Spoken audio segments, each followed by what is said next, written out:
Palestine that is occupied by Israel, but it looks like the United States is also occupied by Israel because it is so helpless in the face of this massacre.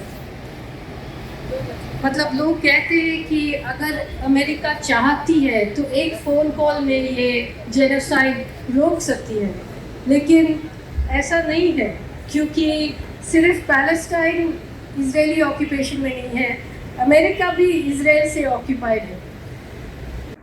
ये जो महिला बोल रही है वह है अरुंधति राय, और वह आरोप लगा रही है कि इजराइल फ़िलिस्तीन में नरसंहार कर रहा है।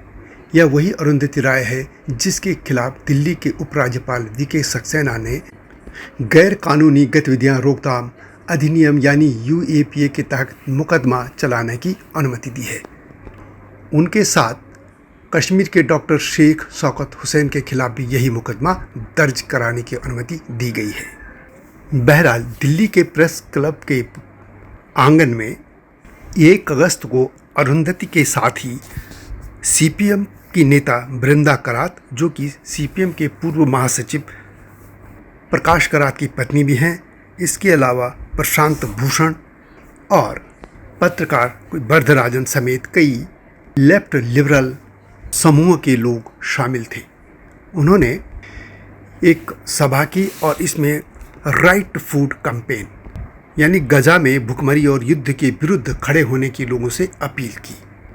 यह भी अद्भुत संयोग है कि हमास के पॉलिटिकल विंग के मुखिया इस्माइल हानिया की मौत के एक दिन बाद दिल्ली के प्रेस क्लब में वामपंथी इन विचारकों ने यह बैठक बुलाई और इजराइल को कोसने के साथ ही भारत सरकार, अमेरिका समेत कई उन सभी ताकतों को, लोगों को, संगठनों को कोसा गया जो कि इजराइल के साथ उनको दिखते हैं। आपको याद होगा कि 7 अक्टूबर 2023 को फ़िलिस्तीनी संगठन हमास ने अपने टेरर अटैक इजराइल को लहूलुहान कर दिया था। तब लगभग 1200 लोग मारे गए थे और लगभग 250 इजरायलियों को बंधक बना लिया था। आतंकी संगठन हमास ने यह हमला इस तरीके से किया था कि इजराइल भी पहले देखता रह गया, लेकिन ठीक 297 दिन बाद इजराइल ने अंततः इस हमले के जिम्मेदार और हमास के पॉलिटिकल विंग के मुखिया इस्माइल हानिया की स्टोरी खत्म कर दी, उसकी हत्या कर दी। ईरान की राजधानी तेहरान में मौजूद मकान में हमला करके 30 और 31 जुलाई की रात को उसको मार डाला गया। अब संयोग ही देखिए कि एक तरफ इस्माइल हानिया की हत्या होती है, दूसरी तरफ भारत का लेफ्ट लिबरल समूह दिल्ली के प्रेस क्लब में एक सभा करता है, जिसमें एक सभा दिखती है, कोई प्रेस कॉन्फ्रेंस नहीं है, जिसमें बोलने वाले भी वही हैं और सुनने वाले भी उसी विचारधारा के हैं। तो यह आरोप भी लग सकता है कि लेफ्ट लिबरल समूह ने हमास के पॉलिटिकल विंग के मुखिया इस्माइल हानिया की मौत के बाद एक यह शोक सभा ही की है, यह हम कह सकते हैं।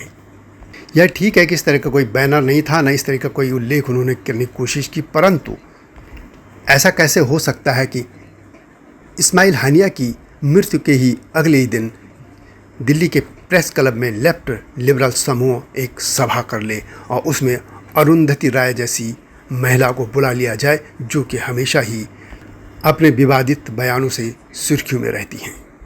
यही नहीं, इसमें प्रशांत भूषण भी शामिल थे, जिनका कि रवैया और विचार जग जाहिर है। इसके अलावा एक वरदराजन पत्रकार भी। वैसे इस सभा में फ़िलिस्तीन के लोगों को भोजन और स्वतंत्रता के अधिकार की बात इन्होंने की।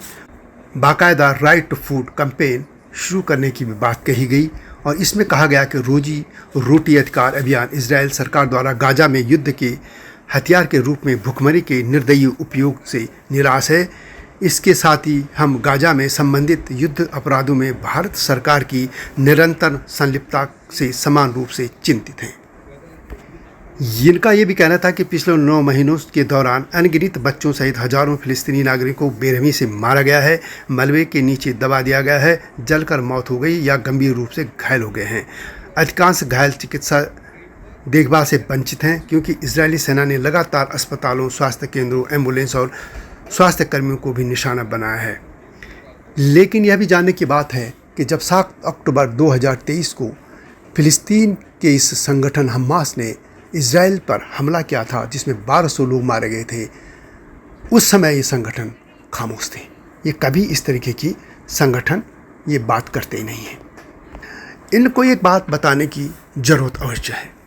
इज़राइल में जो लोग रहते हैं वो यहूदी धर्म के हैं, और यहूदी धर्म के बाद ही संसार में ईसाईयत आई और इस्लाम आया। यानी यह क्षेत्र इन्हीं का था। अब बाद में जब इनको यहाँ से तितर बितर कर दिया गया, ये अपनी ज़मीन छोड़ने पर मजबूर हो गए थे, तो दूसरे लोगों ने यहाँ पे अपना शासन स्थापित कर दिया था। अब अजीब दलील है कि जिन्होंने इज़राइल के लोगों को वहाँ से तितर बितर किया, और जब वे लौटे तो यानी इज़राइल तो वहाँ के लिए दूसरे लोग हो गए, बाहरी लोग हो गए, लेकिन जिन्होंने वहाँ पे कब्जा करके किया था वे उनके हो गए। ये कैसी बात हो सकती है? हिटलर ने भी यहूदियों का सर्वनाश करने में कोई कमी नहीं छोड़ी थी। इसके बावजूद समय देखिए कि आज का जो यह लेफ्ट लिबरल समूह है, यह इज़राइल को तो दोषी मानता है, परंतु यह भूल जाता है कि हमास ने किस तरीके से इज़राइल पर अचानक हमला करके 1200 लोगों को मार डाला था। उनमें पुरुष भी थे, महिलाएं तो थी ही, बच्चे भी शामिल थे, और किस तरीके से उनकी नंगी लाशों को घुमाकर क्या क्या उनके साथ किया गया था, यह लेफ्ट लिबरल समूह पता नहीं क्यों भूल जाता है। जो भी हो, यह कह सकते हैं कि हमास की पॉलिटिकल विंग के मुखिया इस्माइल हानिया की मृत्यु पर अरुंधति राय और उनके मित्रों ने एक शोक मनाया था, इसको हम कह सकते हैं। वीडियो कैसे लगी कमेंट में अवश्य लिखें। मिलता हूँ जल्दी ही इस तरीके की स्टोरी के साथ, तब तक नमस्कार। हिमालय पे पेड़ हो तो गीत गाएंगी नदियाँ, गीत गाएंगी नदियाँ।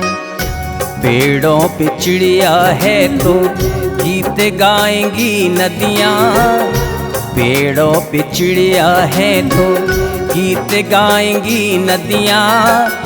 माँ की लोरी जैसे होते हैं नदियों के गीत।